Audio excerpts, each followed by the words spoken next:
Welcome to Entrepreneur Eats, a conversation about business and community with a side of eats. My name is Deanna Smith, and I'm your host.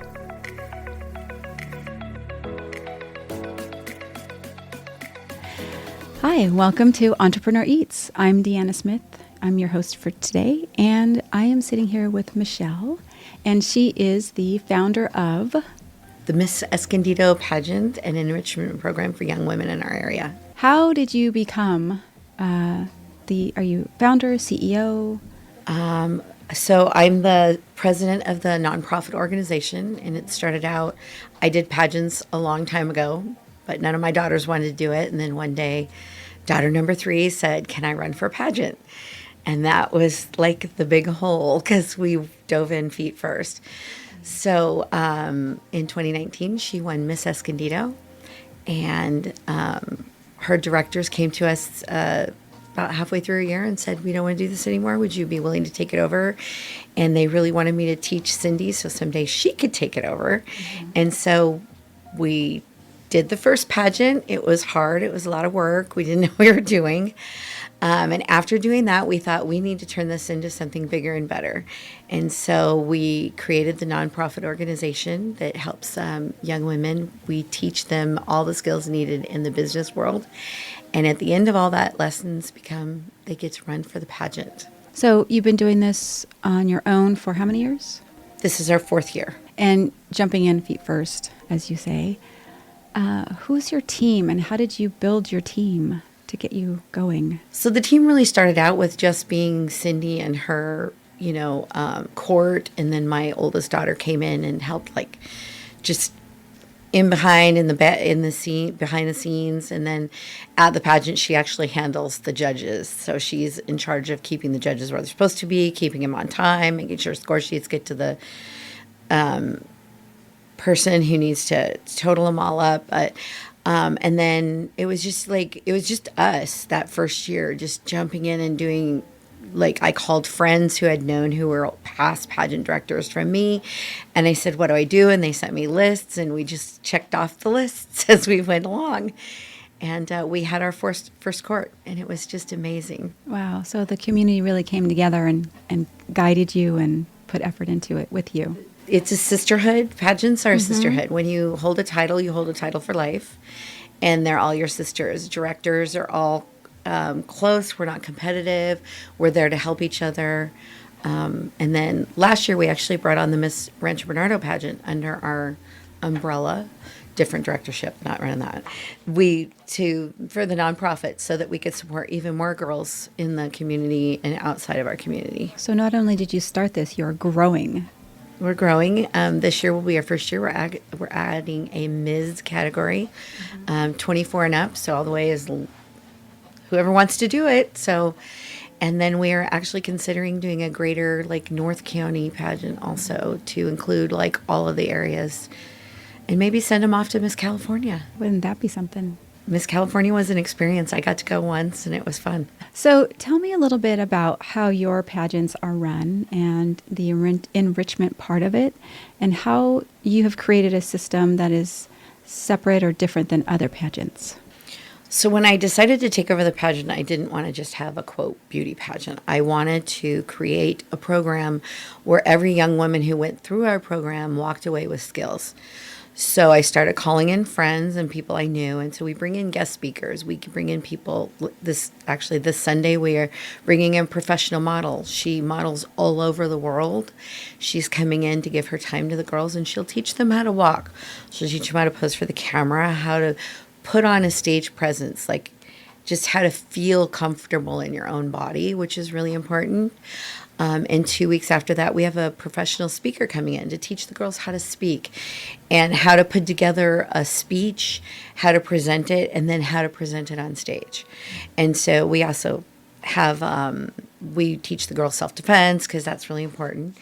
A big skill that we teach is resume writing. We spend several weeks on that, and interviewing skills. So we'll even have other people come in and we'll set up panels and give them practice on interviewing, and all the interviews go on their resume. So it's a good way for people, because interviewing is a hard skill and it's scary. So by doing it over and over again, they get really comfortable with it. In all of the training, and they're practicing their skills and honing their skills when they're out doing a ribbon cutting, and they're honing their skills when they're representing, do they represent the city, the chamber, Miss Escondido? What happens when they're out in public? So we like to tell the girls that they're ambassadors to the city and to the chamber, and that everything they do reflects back on the city and the chamber. Also, like when we are at big festivals like Grape Day Festival, the, downtown, festivals, the big thing is to interact in the community and show the people what an amazing community is and what service is. A lot of the girls, we encourage them to go out and do Consuela City Council, she has cleanup Saturdays, and our girls will show up to cleanup Saturdays. So we just did the big Love Escondido, and we all signed up for different things. I was there the whole day, but the girls signed up for different activities. I didn't say, oh, you could only do this. If you don't want to be the opening, then come back and serve. So I actually served with one of the princesses cleaning the train depot. We washed windows. So that's what they do. They serve the community, they serve the members of the community, they help clean the community. And when we're at ribbon cutting and stuff, it's just interacting and being a good ambassador. Wow, this is amazing. So your enrichment program is getting them ready for life with teaching them life skills. Life skills and how to either be in the corporate world, or if they want to start their own business, we're there to support them and show them how to do that. We teach them networking. We take them around the community. Even as contestants, we try to give them the opportunity to then network. And what ages are the girls? We started out with just teens and miss. Our second year, we decided to add a junior miss category. So now we have 3 categories. We have junior miss, which is 9 to 12. Teen, which is 13 to 16. And then we have the miss category, which is 17 and up. There's a little bit of like crossover in some of the ages. If we have like girls who are like right near their birthday or whatever, sometimes we'll jump them up a category just because it's easier for them and better for them. Mm-hmm. Can you tell me or give me an example of one of the girls that came in and was just like a wallflower and was interested but so shy, and how she grew, and what did that look like for you?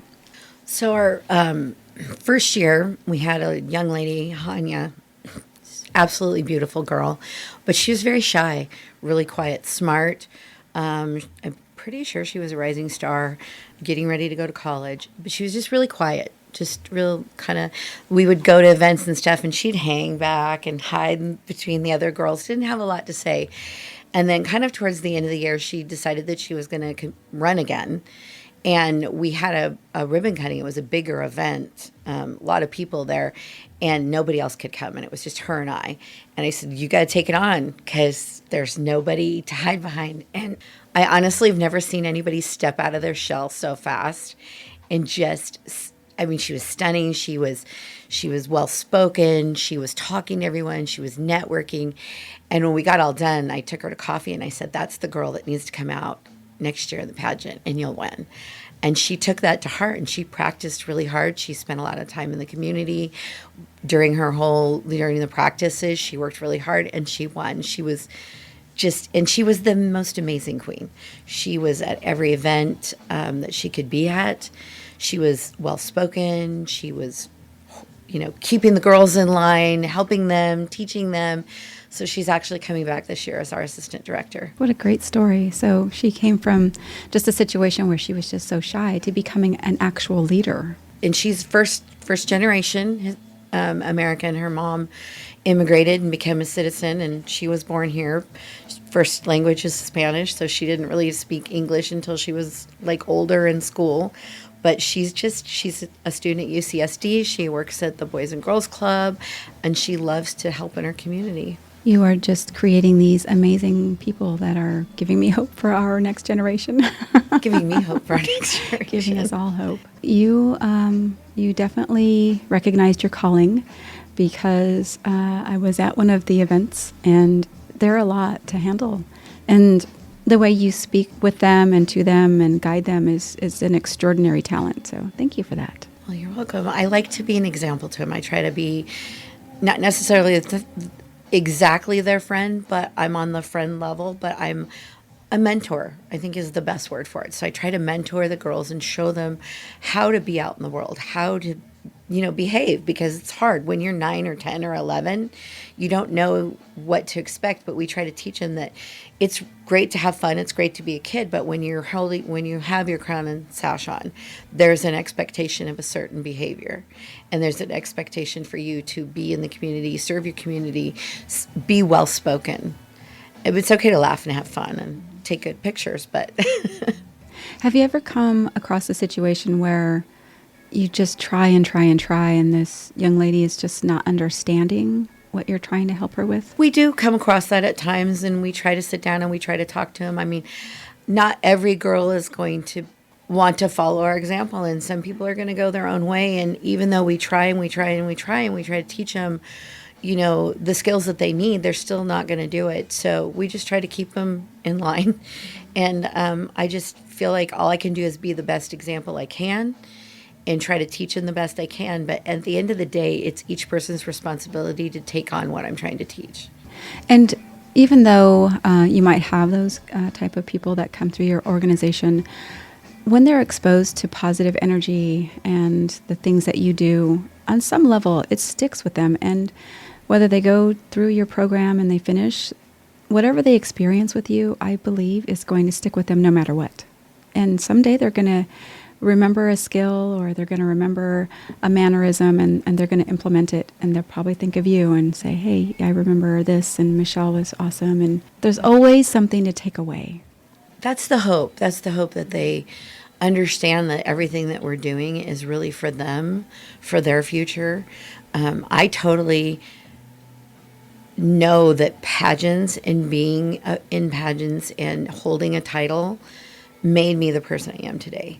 Made it where I could go out in the community and speak about almost anything. And I've given speeches on, moment's notice. Hey, can you give a talk on this? And I can put together a good speech and talk to people about anything, given 15 or 20 minutes to prepare. And that's a skill that not many people have. And so I hope that I can pass that on to even 1 in 10, because I think it's important. Yeah, I think you're doing that. It's probably more than one in 10 for you. So what's coming up next? Our pageant is coming up on May 2nd. We are bringing in girls ages 9 to 23. We've been having practices. Like I said, this week, every Sunday from 3 to 5 at the Chamber building, we have practices. All the girls are welcome. And this week we have a model coming in named Alex Follis. She was in the pageant with my daughter years ago, broke out, and now she's, a high-paid model and does a great job. So she's going to come in and work with the girls and teach the girls. And then after she's done, we'll split off again. And we spend every week working on showing them how to speak into a microphone, how to walk the stage, how to be present and be your best self. Because that's the most important skill, being your absolute most authentic and best self. If we wanted to go to the pageant, or we wanted to be a judge, or we wanted just to support you, where do I find information about the Escondido pageant? Well, there's 2 ways. We do have missescondido.com, which has a link. Anyone can email me from there. There's also a link on there to buy tickets or support the pageant in any way. We do have a full panel of judges this year, some really amazing ones. We actually have a judge coming from Alaska to judge our girls this year. So I'm excited about that. We also have Miss Escondido 1971 coming to judge. So our pageant is at the Grand Ritz, 301 East Grand Avenue. It's 5 to 7 on Sunday, May 4th. Doors will open at 4:30. Tickets are available there, but if you buy them in advance, and you can on the website, they're $20. At the door, they're $25. Any contestants that want to come in can just come to the meeting or email me at missescondidopageant@gmail.com, or just go to missescondido.com and shoot me an email. I hope you get lots of exposure and lots of support. I'm excited. We have a great group of girls this year. could use a few more, but I'm excited for them. We are too. I'm very excited for you to be here, and thank you for telling us all about your program. Is there anything else you would like to talk about as far as the pageant, your experience, any of the particular girls? What are they doing now, the Miss Escondidos of your past? So our past Miss Escondido, our very first, is actually a student at Cal Poly San Luis Obispo, and she is graduating this year and then starting her master's program. If you would like to hear how the program affected her, you can go on our Instagram page, Miss Escondido, and she actually is speaking on there. Our Miss Teen, our first year, is the head cheerleading coach at her high school and works at a local Starbucks and is working on, I believe, getting her teaching credential. Our second Miss Escondido is now she's at UCSD in pre-med or psychology. She's kind of in between, couldn't decide. And she also works at the Boys and Girls Club and is coming back as our assistant director. Let's see, Miss Teen is actually coming back to run for Miss Escondido this year. And so is our junior Miss from our very first year, she's coming back to run for Miss Teen. So our girls are coming back, which is really exciting that they want to come back and continue. Let's see. All of our girls are doing lots of different things. Our princesses have moved on, done other pageants, won other pageants. A few of them have come back and won our pageant. So just a lot to do. It's really fun. It's fun to see them grow up. Cindy's princess just got married. I know. So it's fun to watch them grow up. I always tell the girls, when you get married, I better be invited to the wedding. I know you're really busy with all the girls. Do you have any plans to have an enrichment program for young men? That is actually in the plan right now. I've been working with getting a location. I do want to have an enrichment program for young men because I think a lot of this does transfer over the speaking, the interviewing skills, the resume writing, and even the networking and being in the community and learning community service. So there's been a lot of requests for a Mr. Escondido or somehow doing an enrichment program. So that's really in the early planning stages, but I now have a nonprofit, so there's a whole board. So the board is working together, and we're just looking for male mentor who could come in and kind of side by side. So it is nice for the girls that they have us mentoring because we're women. It would be nice to have a man come in and want to mentor the young men. Mm-hmm. Or a panel of men. Or a panel of men. That would be wonderful. That sounds like a lot of great things coming to Escondido, and thank you for everything that you do because it makes a difference. And you are creating our youngsters to be good grown adults and make a difference in our future. We're trying to make well-rounded adults. Well, I think you're doing a pretty good job. Thank you. It's fun. I know that you and I have spoken about the Grape Day Parade coming back, the big comeback of Grape Day Parade with the big emphasis on agriculture. And I am really happy and excited that you'll be involved in the Grape Day Parade, supporting the King and Queen of Grape Day and also the Mother Nature of Grape Day, all on one float. I want people to recognize the history of Escondido. And Miss Escondido came about by the Miss Grape Day. I think 1939, actually. We're trying to really get the records. So I think it's important that when you talk about the foundations of the community, that there are people representing it, that there's been princesses, that there's been princes over the years. And the community is so I live in the agricultural valley, and we've grown stuff. We've had a Christmas tree farm, we've grown fruit, we've raised chickens. This is actually who we are. The beauty queen thing is on the side. And so I'm excited to see agriculture be really the focus of the parade because that's our history here. Well, thank you. I'm really excited to be a part of that. I'm excited too. Thank you so much for being a guest, and can't wait to see what comes next. Well, thank you for having me.